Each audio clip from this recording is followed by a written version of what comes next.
Hi friends, അജിന്തി Prasad family വ്ളോഗിലേക്ക് എല്ലാവർക്കും സ്വാഗതം. നല്ലൊരു മസാലക്കറി വയ്ക്കാമെന്ന് വിചാരിച്ചു. ഒരുപാട് ഗുണങ്ങളുണ്ടല്ലോ, ചോറിലേക്ക് മാത്രമല്ല, ദോശയായാലും ഇഡ്ഡലിയായാലും എന്തിലായാലും ഓടിപ്പോകുന്ന ഒഴിച്ച് കഴിക്കാൻ പറ്റും നല്ല ടേസ്റ്റി ആയിട്ടുള്ള ഒരു മസാലക്കറിയാണ് ഇത്. എൻ്റെ ഒരു മാഷുണ്ടായിരുന്നു, രാമചന്ദ്രൻ, എനിക്ക് ട്യൂഷൻ എടുത്തിരുന്ന മാഷിൻ്റെ വീട്ടിൽ നിന്നാണ് ഞാൻ ആദ്യമായിട്ട് ഈ കടച്ചക്ക, ഉരുളൻകിഴങ്ങ് ഇതുപോലെ മസാലക്കറി ഞാൻ കഴിക്കുന്നത്. അപ്പോൾ കടച്ചക്കയാണ് ഞാൻ വെക്കുന്നതെന്ന് മനസ്സിലായല്ലോ. ആ മാഷിൻ്റെ വീട്ടിൽ ഒരു മല്ലിക ചേച്ചി ഉണ്ടായിരുന്നു, ആ പണിക്ക് നിൽക്കുന്നുണ്ടായിരുന്നു. ആ ചേച്ചിയാണ് ഏറ്റവും ടേസ്റ്റി ആയിട്ട് മസാലക്കറി വയ്ക്കുന്ന ചേച്ചി. ആ ചേച്ചി ഇപ്പോൾ എൻ്റെ വയലിങ്ങനെ വെള്ളം വരാം, ചേച്ചിയുടെ വെച്ച ഭക്ഷണം ഞാൻ കഴിച്ചിട്ടുണ്ട്. അപ്പോൾ അങ്ങനെ ഞാൻ കണ്ടുപഠിച്ചതാണ്. ഇപ്പോൾ ആ കൂട്ടും അതൊന്നുമല്ല, ഇത് ഞാൻ കുക്കറിൽ തന്നെ സാധാരണ മുളക് പൊടി, മഞ്ഞൾപ്പൊടി, മല്ലിപ്പൊടി എല്ലാം ചേർത്ത് വഴറ്റി ഒരു ചെറിയ തീയിലിട്ടിട്ട് കുക്കറിൽ ഒരു വിസിലടിച്ചിട്ട് വേവിച്ചെടുത്തിട്ടുള്ളതാണ് കേട്ടോ. എന്നിട്ട് നമ്മളുടെ സാധാരണ ഉള്ളിമുളകും അതിൽ ഉള്ളി കാച്ചിയെടുക്കണം, അതുപോലെ വേപ്പിലേക്ക് ഇട്ടിട്ട് കാച്ചിയെടുക്കുമ്പോഴാണ്, അതിലിടുമ്പോഴാണ് അതിൻ്റെ ടേസ്റ്റ് ഒന്നും കൂടെ. പിന്നെ കുറച്ച് പഞ്ചസാരയും കൂടി നമ്മൾ ചേർക്കണം, ഇത്തിരി പഞ്ചസാരയും കൂടി ചേർക്കണം കേട്ടോ. അപ്പോഴാണ് ഗരം മസാലയുടെയൊക്കെ ടേസ്റ്റ് അതിലേക്ക് ഇങ്ങനെ നല്ല പോലെ ഇറങ്ങുള്ളൂ. പിന്നെ ഉള്ളിമുളക് എന്തായാലും ഈ മസാലക്കറിയിൽ കാച്ചിടണം, അതാണ് അതിൻ്റെ കൂടുതൽ ടേസ്റ്റും. അപ്പോൾ ആ മല്ലിക ചേച്ചീനെയും മാഷിയും ഒക്കെ ഞാനിങ്ങനെ ഓർത്തുപോയി. അത്ര ടേസ്റ്റി ആയിട്ട് മസാലക്കറി ഞാൻ പിന്നീട് പെട്ടെന്ന് ഞാൻ കഴിച്ചിട്ടില്ല. പിന്നെ വേറൊരു ടേസ്റ്റിൽ, ആ ടേസ്റ്റിൽ വേറൊരു ടേസ്റ്റോട് കൂടിയിട്ട് ഞങ്ങളുടെ കാര്യാട്ടുകരയിലുള്ള ഒരു പാചകക്കാരനുണ്ടായിരുന്നു. ചേച്ചിയുടെ കല്യാണം ഇതൊക്കെ കാര്യങ്ങളൊക്കെ ചെയ്ത് ആ ചേട്ടൻ ഇതേപോലെ നല്ല ടേസ്റ്റി അടിച്ചു. ഉള്ളിമുളകും ഇത്തിരി ഗരം മസാലയുടെ പൊടിയും കൂടി ചേർക്കൂട്ടയിൽ. അപ്പോഴാണ് അതിൻ്റെ ടേസ്റ്റൊക്കെ വന്നങ്ങോട്ട് നിറയും.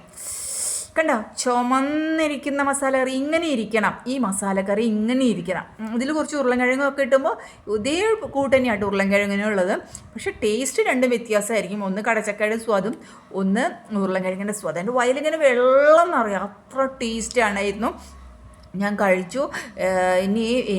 എനിക്ക് ദോശയ്ക്കൊപ്പം കഴിക്കണം, ചോറിനൊപ്പം കഴിച്ചപ്പോൾ അടിപൊളി ടേസ്റ്റായിരുന്നു. ഇനി ദോശയ്ക്കൊപ്പം കൂടിയും കഴിക്കണം എന്ന് വിചാരിച്ചിട്ടാണ് കേട്ടോ ഞാൻ ഇരിക്കുന്നത്. എന്താ പറയുക, ആ ഒരു സ്വാദുണ്ടല്ലോ ഇപ്പോഴും. അങ്ങനെ കയ്യിലൊക്കെ ഇങ്ങനെ വെച്ച് ഇളക്കുമ്പോഴത്തെ എൻ്റെ പൊന്നേ, എന്താ കയ്യിലും ഒക്കെ വെച്ച് ഇങ്ങനെ ഇളക്കി എടുക്കുമ്പോഴത്തെ മണവും സ്വാദും നല്ല സ്മെല്ലായിരുന്നു. വേറെ ഗരം മസാല മാത്രമേ ചേർക്കുള്ളൂ കേട്ടോ. ഇത് നമ്മളെ എന്താ പറയുക, മറ്റേ ഒരു മുളക് പൊടിയില്ലേ, എന്താ പിരിയൻ മുളക് പൊടി, അത് ഇടുമ്പോൾ വേറെ ഒരു കളറും കൂടി, നല്ല റെഡിഷ് കളർ വരും. അതും നല്ലൊരു ടേസ്റ്റ് തന്നെയാണ് കേട്ടോ. അപ്പോൾ അടിപൊളി ടേസ്റ്റ് തന്നെയാണ് അതും. അപ്പം എല്ലാവരും ഒന്ന് ഉണ്ടാക്കി നോക്കണം കേട്ടോ. ഇതും നമുക്ക് ഓണത്തിന് ഉണ്ടാക്കുന്ന കറികളിലൊന്ന് കൂട്ടാൻ പറ്റിയ ഒരു അടിപൊളി സ്വാദുള്ള ഒരു ഡിഷ് തന്നെയാണ്. ഇതൊന്ന് ഡ്രൈ ആക്കി എടുത്തു കഴിഞ്ഞാൽ ഓണത്തിന് ഇങ്ങനെ ഇലയുടെ ഭാഗത്ത് ഒരു സൈഡിൽ ഇങ്ങനെ അങ്ങോട്ട് വിളമ്പി അങ്ങോട്ട് കഴിക്കാം നമുക്ക്. അങ്ങനെ ഞാൻ ഒരു ദോശച്ചട്ടി അടപ്പത്ത് വെച്ചു. നിങ്ങൾക്ക് ഈ ദോശച്ചട്ടി കാണുമ്പോൾ എന്നും ദോശ തന്നെയാണോ എന്ന് ചോദിക്കേണ്ട.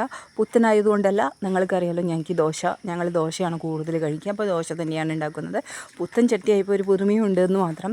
ഈ പച്ച കളറിൽ കാണുന്നത് വേപ്പിലയാണ് കേട്ടോ. വേപ്പില അരച്ചതാണ്. അരിയും പരിപ്പും ഉഴുന്നും ഉലുവയും എല്ലാം ചേർത്ത് വേപ്പില കൂടി ഇട്ടിട്ട് ഉള്ളിയും ഇട്ടിട്ടുണ്ട്. പിന്നെ കുറച്ച് നമ്മുടെ നാളികേരം കൂടി ഇട്ടിട്ടുള്ള അടിപൊളി അടദോശയാണ് ഉണ്ടാക്കുന്നത്.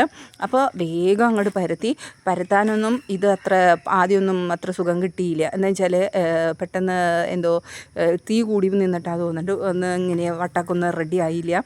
അപ്പോൾ വട്ടം റെഡിയാക്കാനൊന്നുമില്ല, ദോശയല്ലേ, അതങ്ങനെ പരന്നു കഴിഞ്ഞില്ല, ഇനി അത് മാറ്റാനൊന്നും നിന്നുമില്ല. അപ്പോൾ ഞാൻ ഒന്ന് കുത്തി നോക്കി എടുക്കാൻ പറ്റുന്നില്ല.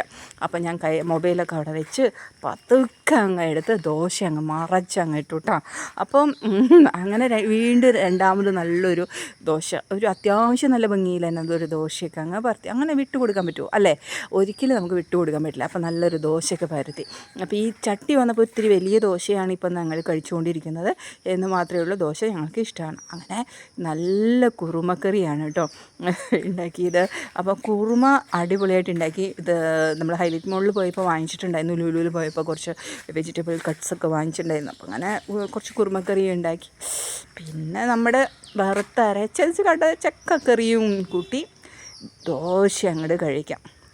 അപ്പോൾ ഞാൻ കഴിക്കാൻ പോകുന്ന ദോശ ഒരു 2-3 എണ്ണമൊക്കെ ഉണ്ട്. വേഗം കഴിക്കട്ടെ കേട്ടോ.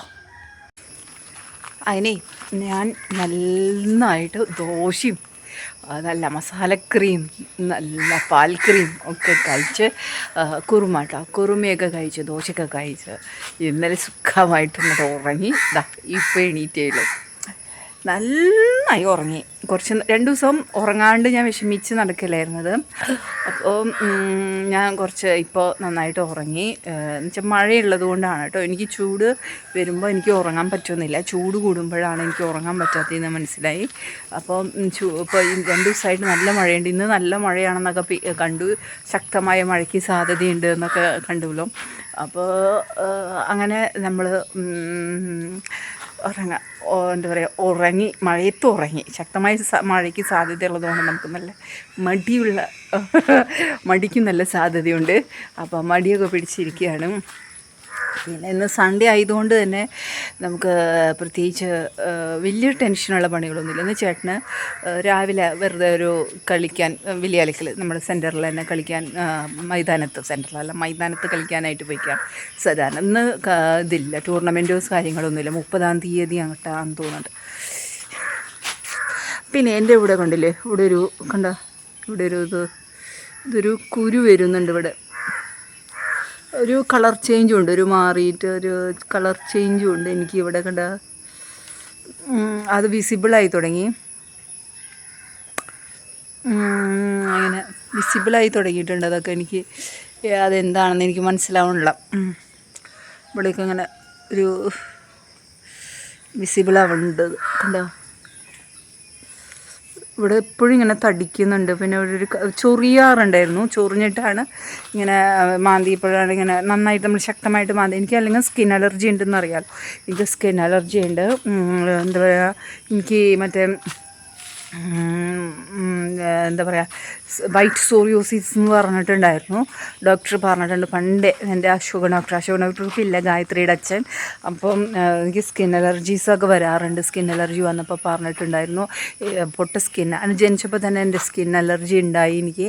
അപ്പോൾ ഡോക്ടർ പറഞ്ഞിട്ടുണ്ടായിരുന്നു എന്ത് ചെയ്തിട്ടും കാര്യമൊന്നുമില്ല, വലിയ ഒരുപാട് ക്രീംസും അതൊന്നും വാങ്ങി തേക്കേണ്ട ആവശ്യമൊന്നുമില്ല, കുഴപ്പമില്ല, നല്ല സ്കിന്നാണ്, അല്ല പൊട്ട സ്കിന്നാണ്. അപ്പോൾ അതുകൊണ്ട് ഇനി നമ്മൾ അത് ജന്മനായുള്ള സ്കിന്നാണ്.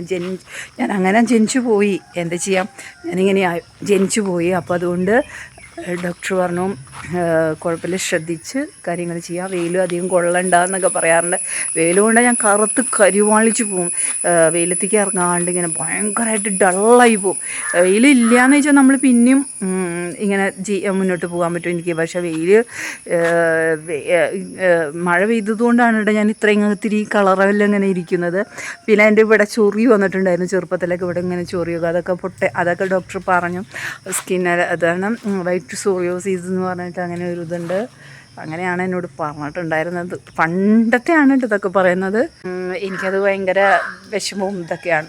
എന്നാലും പിന്നെ വിഷമിച്ചിട്ട് കാര്യമൊന്നുമില്ലല്ലോ, നമ്മളിങ്ങനെ ആയിപ്പോയി എന്തായാലും നമ്മൾ വിഷമിച്ചിട്ടൊന്നും കാര്യമില്ല. അപ്പോൾ നമ്മളിങ്ങനെ അപ്പോൾ ഇതാണ് എൻ്റെ ഒരു തരയൊക്കെ വന്നോളി. അപ്പോൾ ഇതാണ് എനിക്ക് ഒരു പ്രശ്നമായിട്ട് നിൽക്കണത്. പിന്നെ എൻ്റെ പൂർവികം എനിക്കൊന്ന് എല്ലാവരും മൈക്രോ ഷെയ്ഡിങ് ചെയ്യണമെന്നുണ്ട്. എനിക്ക് മൈക്രോ ഷെയ്ഡിങ് ചെയ്യണമെന്നുണ്ട്. അതും എനിക്ക് സന്തോഷമാണ്, നല്ല രസമായിരിക്കുമല്ലോ അത് വിചാരിച്ചിട്ട് ചെയ്ത് നോക്കാം. ആഗ്രഹമുണ്ട്. എന്താ അത്ര ചോദിച്ച് നമ്മൾ പറയല്ലോ, എല്ലാം നമ്മൾ ഇങ്ങനെ ചോദിച്ച് ചെയ്യുന്നത് കൊണ്ട് ചോദിക്കണം, അനുവാദം മേടിക്കണം, ചെയ്യണമെന്നുണ്ട്. സുന്ദരിയുടെ ലഞ്ച് ബോക്സ് പാത്രങ്ങളൊക്കെ ഇവിടെ റെഡി ആയിട്ട്, സുന്ദരിയുടെയും കിങ്ങണിയുടെയും ഒക്കെ. അപ്പോൾ ഇങ്ങനെ ഇരിക്കുകയാണ്. അപ്പോൾ ഇന്നലെ കുറച്ച് മിറ്റൊക്കെ അടിച്ചിക്കലൊക്കെ കഴിഞ്ഞു. അപ്പോൾ അധികം ഞാൻ കൊണ്ടുപോകുന്നില്ല, വേഗം വൈൻഡപ്പ് ചെയ്യട്ടെ. അജിന്തി പ്രസാദ് ഫാമിലി കൂടെ signing off. Tata, bye bye.